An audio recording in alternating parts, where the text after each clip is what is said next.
सुख्राम बसुमतारीखौ बुथारनाय जाथायनि दायनिगिरिया बिसियानो। पुलिसा हमना खाबाय, जेलाव दैथायहरबाय अनिताखौ। बिसि अनिता बसुमतारीया सिमान लादों गावनो बुथारनायखौ। बुथारनो होनानै बुथाराखैमोन फिसाय सुख्राम बसुमतारीखौ।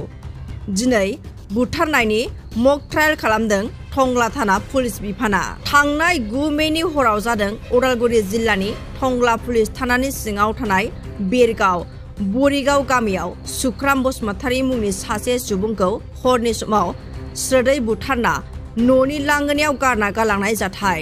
नाथाय जाथायनि उन सानखालि गावनि बिसि अनिता बसुमतारीखौ टंला पुलिस बिफाना हमना लाना फैयो आरो सोंला सोंसि खालामनायाव गासै जाथायनि खोथाफोरखौ सिमान लाना गाव हारसिंनो बुथारदोंमोन होनना सिमान लायो।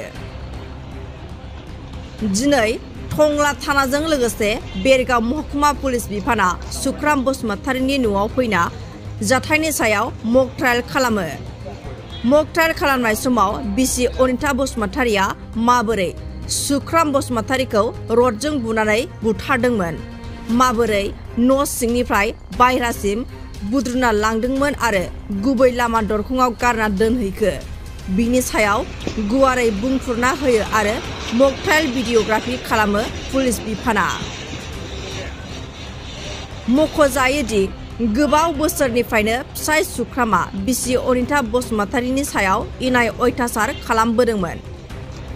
जाथायनि सिगां सानावबो बिसि अनिताखौ बुनानै ओंखाम जानाय समावबो मोखाङाव गारना होनाय, सिखाजों दाननो होसोनाय बायदि खालामदोंमोन। सानफ्रामबो खालामबोनाय अयथासारखौ सहाय खालामनो हायै जाना आखाइ फारसे सिफायना दोननायनि खोथाखौ सानो आरो हर गेजेर समावबो सुख्रामा जौ फेना फैनानै बिसिखौ गोबां रायखावो।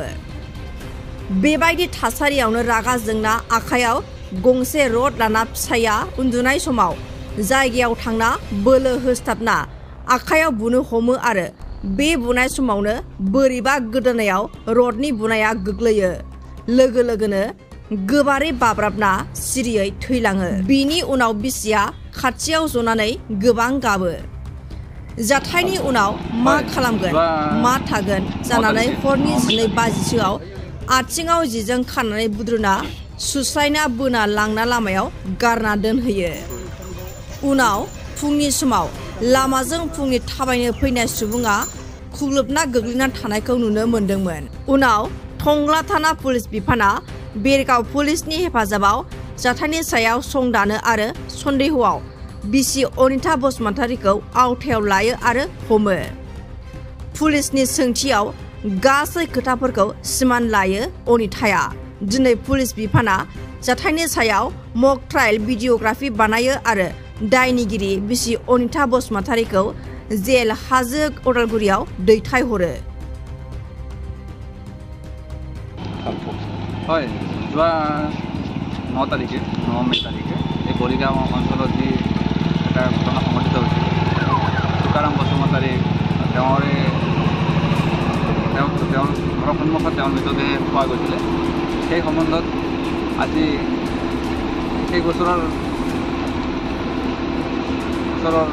স্মৃতি ৰাখি আজি এই স্থানত সেই ঘটনাৰ পুনৰাবৃত্তি চিনক্ৰিয়েশ্যন অৰ্থাৎ পুনৰাবৃত্তি দৃশ্যগ্ৰহণৰ কৰা হয়, য'ত এই যোনটো কেছ আছিলে, যোনটো গোচৰ, সেই গোচৰ তদন্তকাৰী বিষয়া মানস প্ৰতিম চৌধুৰী APS তেওঁৰ তদন্ত কৰি আছে গোটেই কেছ গোচৰটো। আৰু সেই সংক্ৰান্তত তেওঁৰে ঘৈণীয়েক অনিতা বসুমতাৰী 34 বছৰ বয়স, তেখেতক ধৰা হৈছে। তেখেতক আজি ইয়াতে আনি কেনেধৰণে সংঘটিত কৰিলে সেই বিষয়ত আমাক এইটো তেওঁ দেখুৱালে।